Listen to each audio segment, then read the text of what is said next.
have leaned into the design community as a print organization because that's where I came from, that's what I know. I went to art college. I loved the tactility, the production of things, working with hands.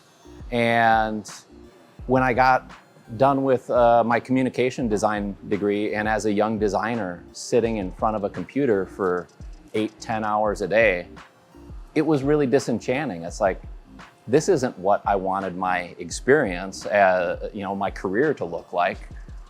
And I talked to my long-suffering wife. I think I want to put a letterpress in our basement. And that was a fall of 1999, almost 25 years ago. And she was surprisingly okay with this. And that exercise of having this hand-operated press and starting to lean into understanding a production method that related to my design career was really, really important to understand the production method that you're producing for.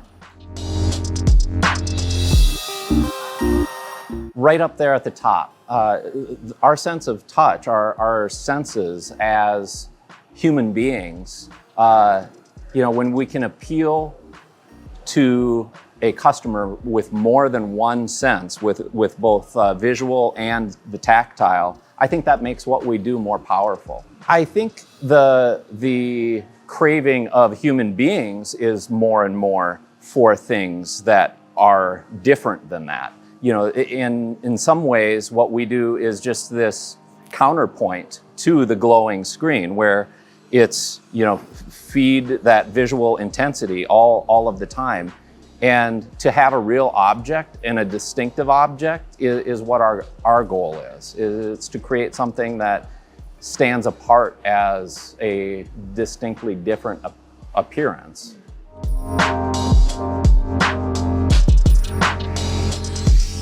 We try to make a recipe, a project set of specs that is very intentional and intentionally very difficult to follow. We want to make something that is able to appeal to the senses, yes, but the recipe that we choose to get there involves things like letterpress, like multiple passes of foiling, like embossing, and those things all create tactility. We use a lot of different materials to get there, and we're a hard act to follow, and that's intentional. I mean, if you're going to live today in the social media environment and be, not hide who your clients are, you're going to put it out there in the world and say, look what we did, look at how good this is. People are going to go after your clients. And, some people are maybe more protective about that. I think the tide raises all ships, right? Is like, if I can do something really good, I hope that drives the industry forward.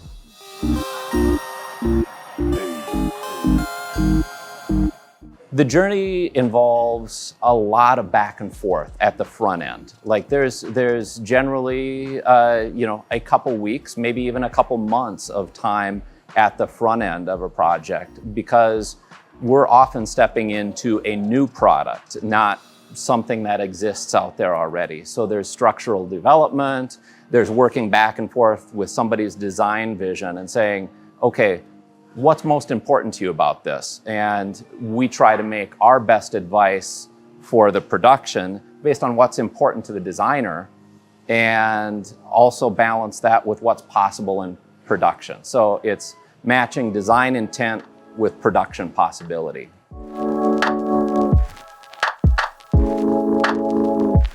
The creative process is enormously important. It's also knowing very intently what you can do with tools. And each of these pieces of equipment is a tool for production. And the goal here isn't to have each of these presses running every day, top speed. It's putting the right tool to use for the job at hand, and having kind of that arsenal of best-in-class tools is how we've built this shop.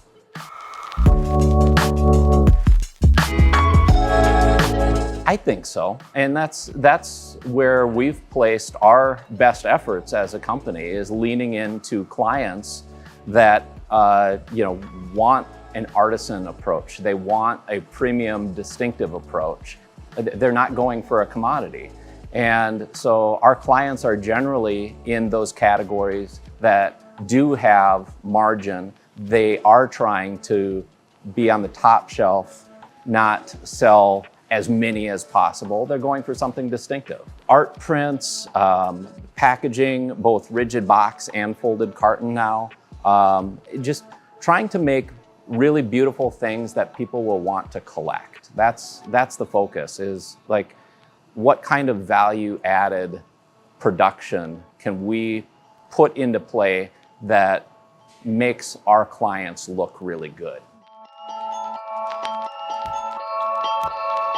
So the range of technology in the building here is really diverse. We're starting with Heidelberg cylinders in one corner of the room, and a fully automated folding gluing piece from Kama on the other side of the room. And having the right tool in place that does the job as good as it can possibly be done is how we try to look at it, not overly leaning into technology. There's a lot of printing technology that does really great things, but it's not artisan enough, or it's not premium enough for us to embrace just yet and offer to our clients. The dominant piece of production that we do is foil stamping, and that's changed a lot inside of the last half dozen years for us. We have Kluege presses, which are a quarter-size press, and we have 6 of them so that we can run them sequentially on complex work and see what the end result is before we get all the way through the first pass and are like, oh crap, that's not going to work out. And then the higher speed presses like Kama is critical to being able to do effectively those kinds of things that are really tight register, a little bit longer runs, and need a lot more tonnage.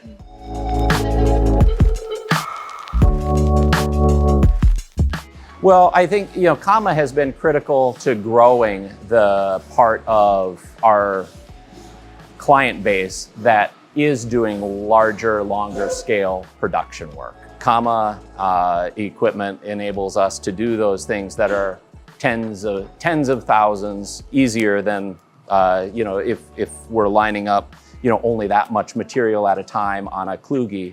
And so I've made it a point to really understand, as we've built a shop, what is the best equipment out there for the type of work that we want to do.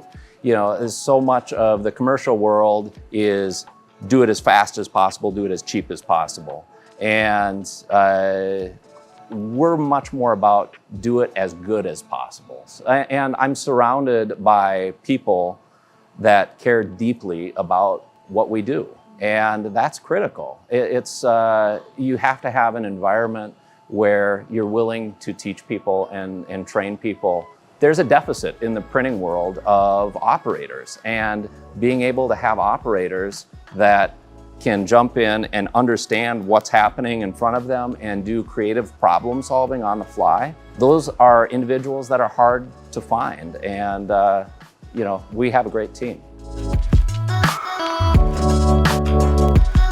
As a challenge for us, one of the things that separates us in an unfortunate way from others in the printing world is all of this stuff does take a lot more production time. Doing multiple passes of production work and those sequential building on the previous pass of production, that's a time-consuming way into production. So in an era where people can get a digital comp or an AI mock-up of something in front of them in seconds, this is a counterpoint to that, and we're aware of that, but there's also value in that.